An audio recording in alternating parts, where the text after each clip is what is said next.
Hey guys, and welcome to A Mess Nonetheless. I am Rachel. I am Melissa. And we are sisters.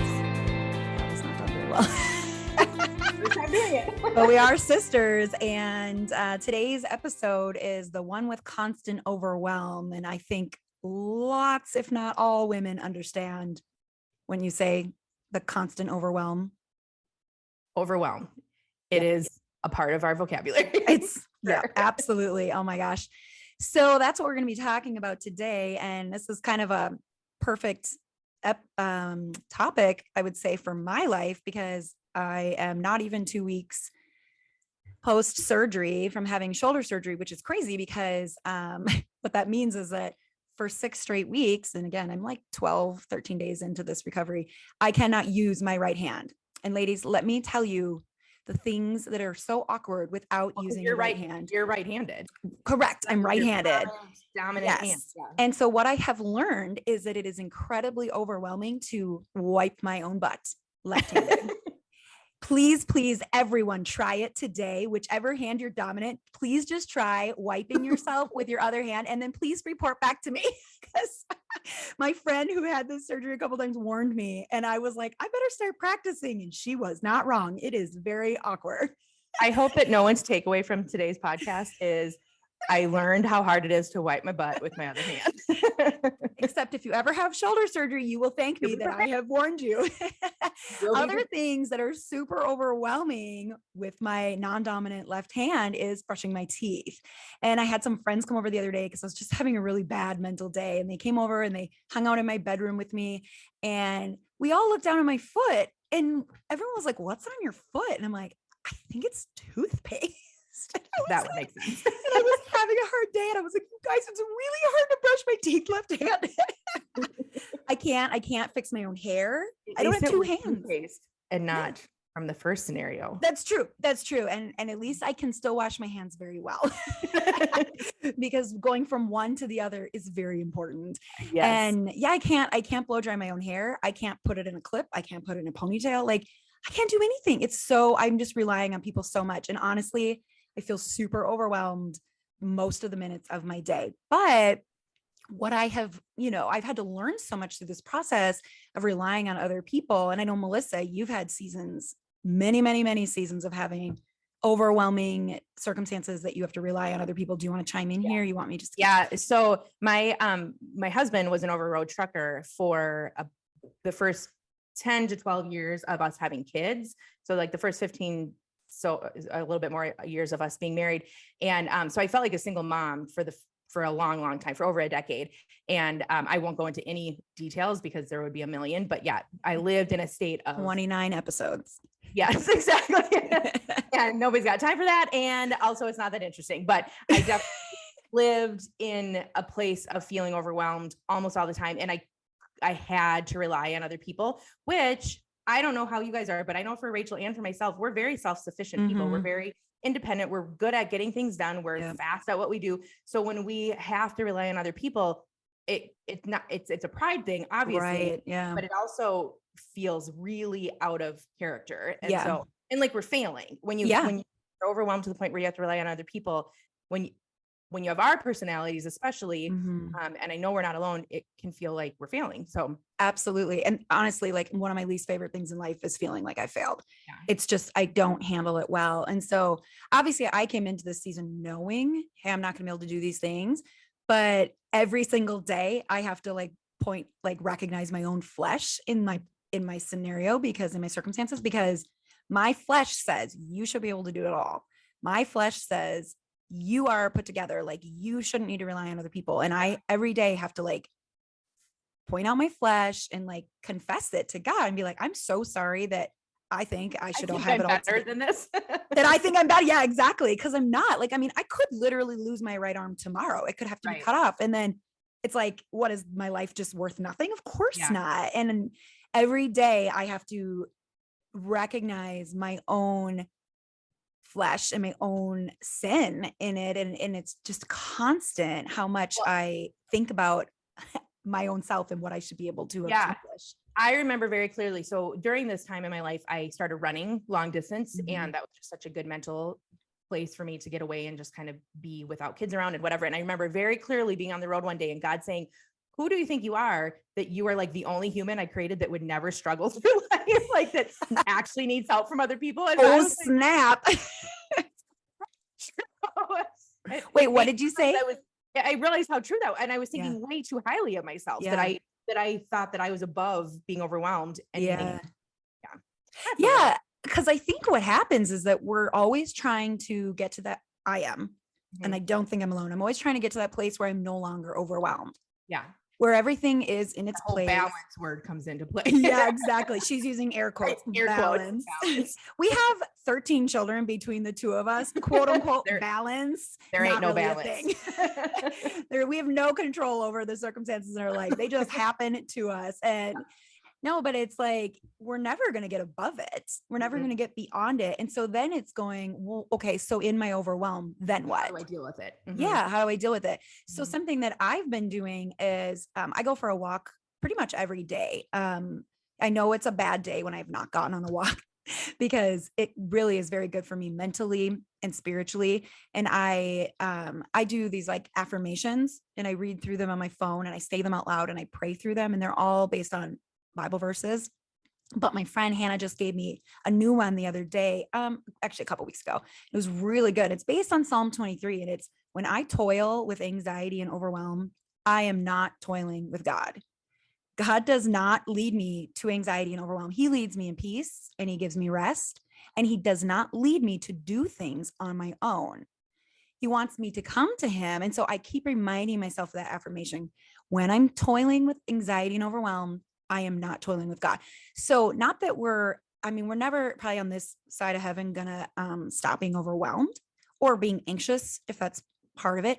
But when we do, it's like, okay, but this isn't me. When I'm sitting in that, I'm not sitting with God.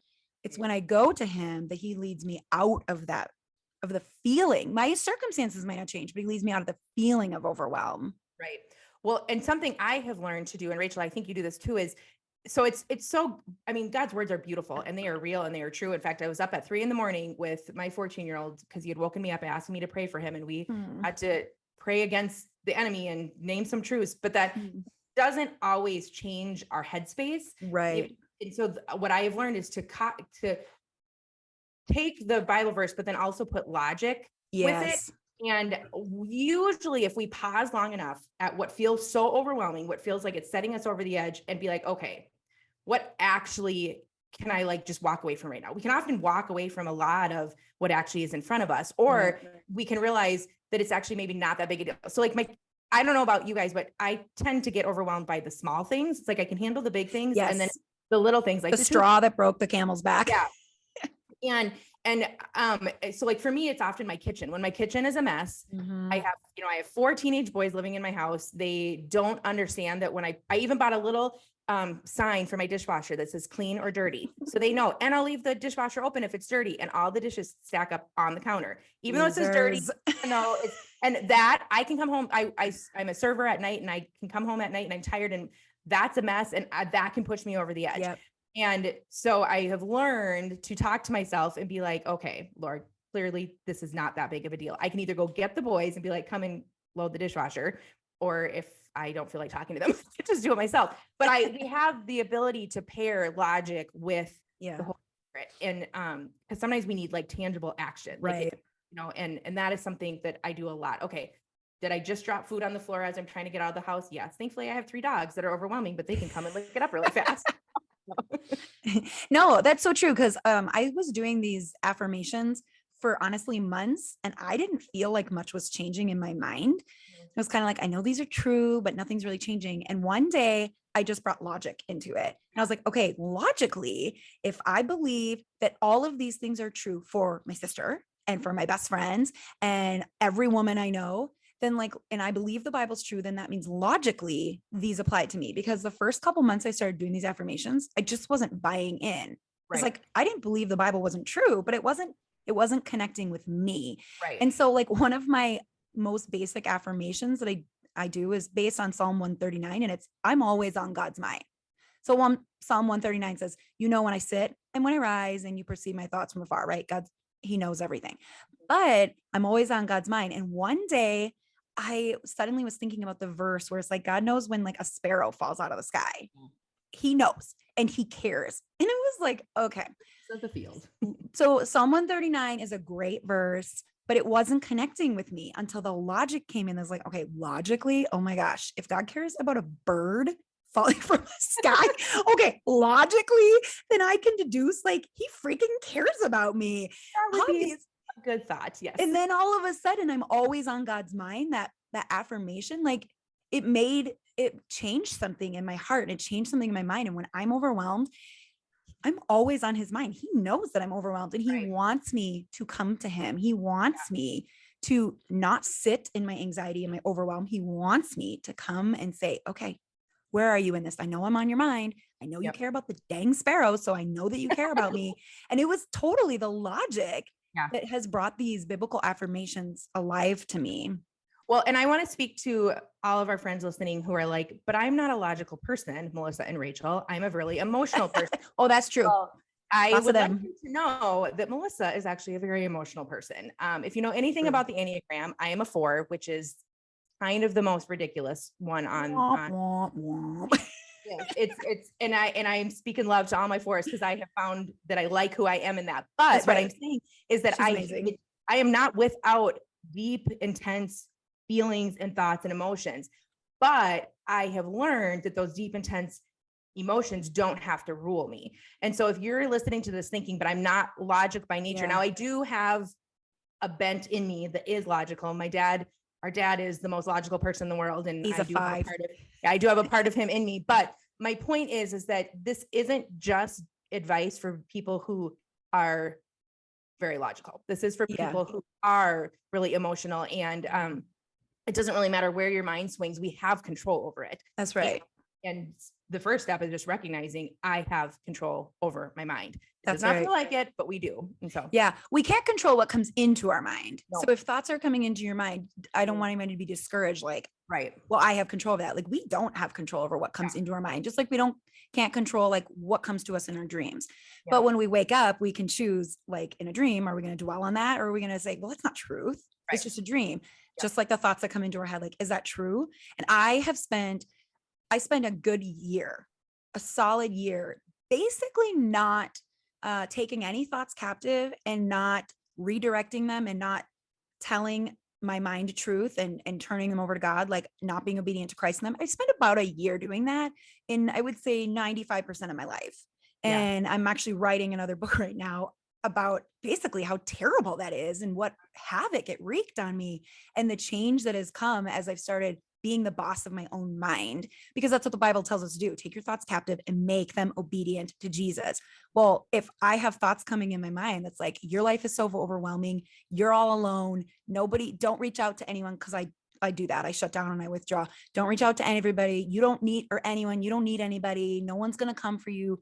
And then I just believe that nobody wants, they're going to all be, you failed again. If I just sit in that, like, I'm going to start believing it's true even more. And it's going to become like the anthem of my life. And who is going to benefit in my life around me if that's how I'm living? But now I'm like, excuse me, that's so stupid. I can call all of these people. I mean, even if every one of them can't help, like I can call on them. I can ask for prayer. I can take those thoughts, smash them. That's not true. I'm not a failure. I'm not weak. Do I fail sometimes? Yes. Am I weak sometimes? Yes. But that doesn't mean that I am a failure or that I am weak. Like, God has made me a strong woman, and I have to remind my own mind of that when my mind is telling me something else. Yes, absolutely. And I also think that something else I want to address when you said that you can talk yourself into realizing I can call people, I can talk to people. The other side of the coin that I see is I've heard women say, I don't like to ask for prayer for myself, or I don't like to talk about the negative things in my life because I don't know what, there's lots of reasons behind that. But one thing that the Bible makes very clear is that when we bring things to the light, it literally diminishes the hold it has on us. The minute we speak out loud, what is tormenting us inside, and I bet if you guys each sit and think, just even the last like 1 or 2 times that you said out loud what was tormenting you, you were like, oh yeah, it suddenly didn't feel so like it was drowning me and suffocating me.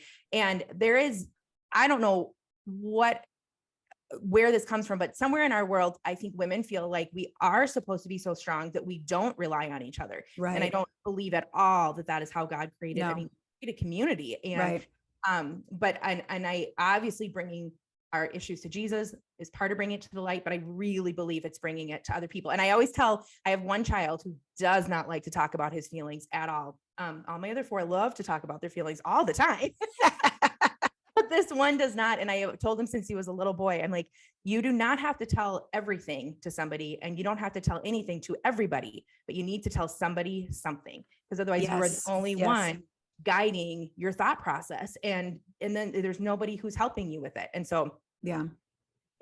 No, absolutely. It's true. And I've learned that over and over in my life, like, get it out, confess it, take whatever's in the dark, tormenting us, like you said, and get it out. And it Satan loses his hold on us when we speak it out into the light.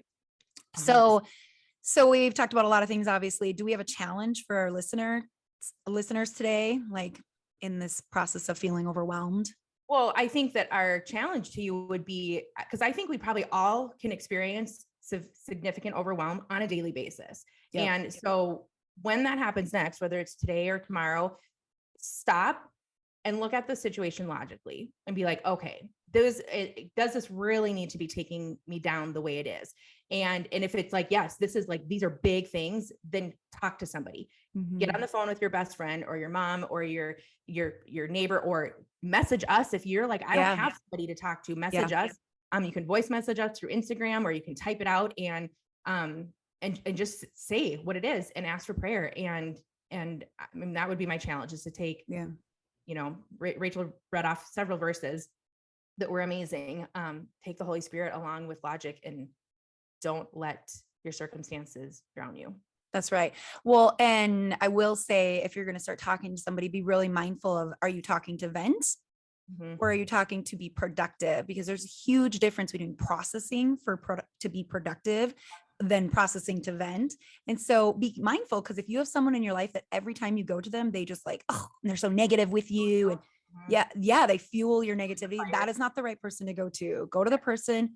And honestly, I will say to somebody sometimes, like, I just need you to tell me, show me where I need Jesus, or show me where I'm in the wrong. Like, let's say I'm frustrated. Someone says a different topic, but I go to my sister, I will disclaimer with, I need you to show me where I'm in the wrong. Yeah. So it's like, please don't take up my defense and get riled up with me. Like, actually point me in the right direction, point me to Jesus. And my sister's amazing at that anyways, but disclaimer it with your person. Yeah. I don't want to vent. I want to process to how I could do this better. And I want someone who's going to pray for me and, encourage me. So yeah, I like that. 100%. All right. Well, thank you guys for joining us. And our very first podcast recording ever. First one ever. So we are a mess nonetheless. I am Rachel. I'm Melissa. And we are sisters.